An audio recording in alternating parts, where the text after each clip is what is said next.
მოგესალმებით. ოდესმე ყოფილხართ ისეთ სიტუაციაში, როცა იცოდით, რომ რაღაც უნდა გაგეკეთებინათ, მაგრამ უბრალოდ გვერდზე გაიხედეთ. აი დღეს ფრანც კაფკასთან ერთად ზუსტად ამ მომენტს ჩაუღრმავდებით.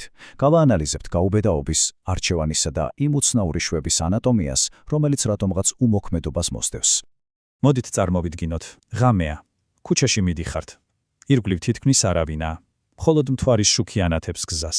თქვენ მარტო ხართ და იცით, ისეთი სიჩუმეა, თან რომ ნაცნობია და თან რაღაცნაირად ცოტათი საშიშიც.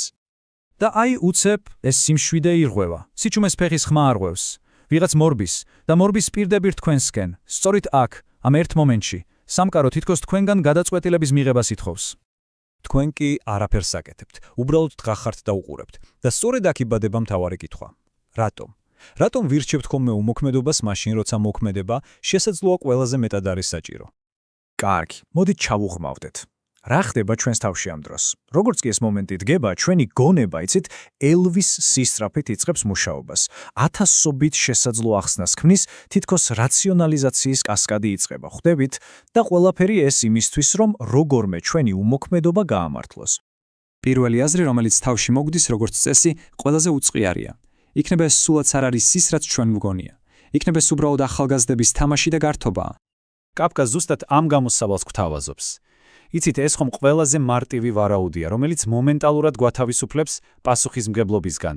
თუ ეს თამაშია, მაშინ ჩარევაა ხომ უბრალოდ უადგილო და სასაცილოც კი იქნება? ან იქნებ სულ სხვა რამე ხდება. იქნებ ისინი ერთი გუნდია და ვიღაც მესამეს მოსდევენ, რომელსაც ჩვენ ვერ ვხედავთ. ამ შემთხვევაშიც თქვენი ჩარევა თითქოს არაფერს შეცვლის. გონება ისევ პოულობს გზას, რომ პასუხისმგებლობა სხვას გადააბაროს. მაგრამ რა თქმა უნდა, გონება ბნელ მხარესაც იკვლევს. და აქ ტონი უკვე მკვეთრად იცვლება, სიტუაციაში შემოდის მორალური დილემა. ახლა უკვე ფსონები ბევრად მაღალია. და აი, სადაც ყველაფერი რთულდება. შიში იმისა, რომ ჩარევით შეიძლება რაღაც გააფუწო, ან ღმერთთან უკნას მკვლელობის თანამონაწილე გახდე, იქცევა უმოქმედობის მთავარ არგუმენტად. პარადოქსულია არა, დანაშაულის თავიდან არიდების სურვილი გვაიძულებს დანაშაულს უბრალოდ თვალი ავარიდოთ. აი ეს არის საოცარი მომენტი, ეს შინაგანი კონფლიქტი.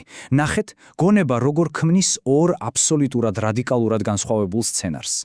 ერთის მიხედვით, ის კაცი უდანაშაულო მსხვერპლია. მეორეს მიხედვით კი, პირიქით, საშიში და შეიარაღებულია. მაგრამ რაც ყველაზე საინტერესოა, ორივე სცენარი ხომ ხვდებით, ერთ დასკვნამდე მიდის. ჯობია არ ჩაერიო, შედეგი იგივეა. და ნახეთ, როგორ ხდება ეს თავისმართლება უფრო და უფრო აბსურდული. გონება თითქოს უკვე სასოწარკვეთილია და მზადაა ნებისმიერ, თუნდაც ყველაზე არარეალურ ახსნას ჩაეჭიდოს. მთვარეულები, სერიოზულად, ეს უკვე თავის მოტყუების წვერვალია, ხომ მეთანხმებით? და როდესაც გარეგანი ახსნები უკვე აბსურდული ხდება, გონება მიმართულებას იცვლის. და იცით, ეს არის გადამწყვეტი მომენტი.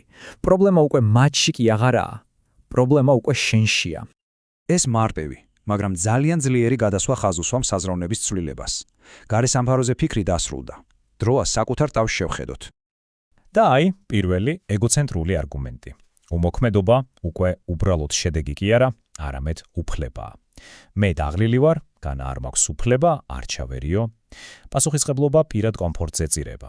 მოდი დავფიქრდეთ, რამდენად ხშირად ვიყენებთ ჩვენ თვითონ ამ არგუმენტს.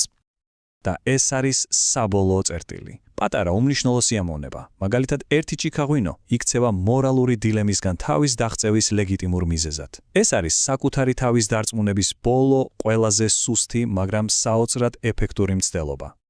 ასე რომ მთავარი კითხვა ის არის, თუ რა ხდება მას შემდეგ, რაც მთელი ეს მენტალური ტანვარჯიში თავის ლოგიკურ დასასრულამდე მიდის, რა ემოციას განვიცდით საბოლოოდ. ეს არის ტექსტის ალბათ ყველაზე მძიმე და ამავდროულად ყველაზე გულწრფელი დასასრული. უმოქმედობის საბოლოო ემოციური შედეგი არის შვება. სიხარული იმის გამო, რომ პრობლემა უბრალოდ გაქრა, რომ არჩევანის გაკეთება აღარ გვიწევს, შენ არაფერი გააკეთე და ამით კმაყოფილი ხარ. და ბოლოს, მინდა საკუთარ თავს დაუსვათ ეს კითხვა. რეალურად კაფკას ეს პატარა ტექსტი სარკესავითაა არა, პირდაპირ ჩვენს თავს გვანახებს და გვაფიქრებს. რამდენად ხშირად ვიქცევით ჩვენ ასე, რამდენად ხშირად ვიგონებთ 1000 მიზეზს, ვქმნით რთულ სცენარებს, მხოლოდ იმიტომ, რომ გვერდზე გახედვის უფლება მივცეთ საკუთარ თავს და საბოლოოდ ვიგრძნოთ ის უცნაური, თითქოს დანაშაულით სავსე შვება.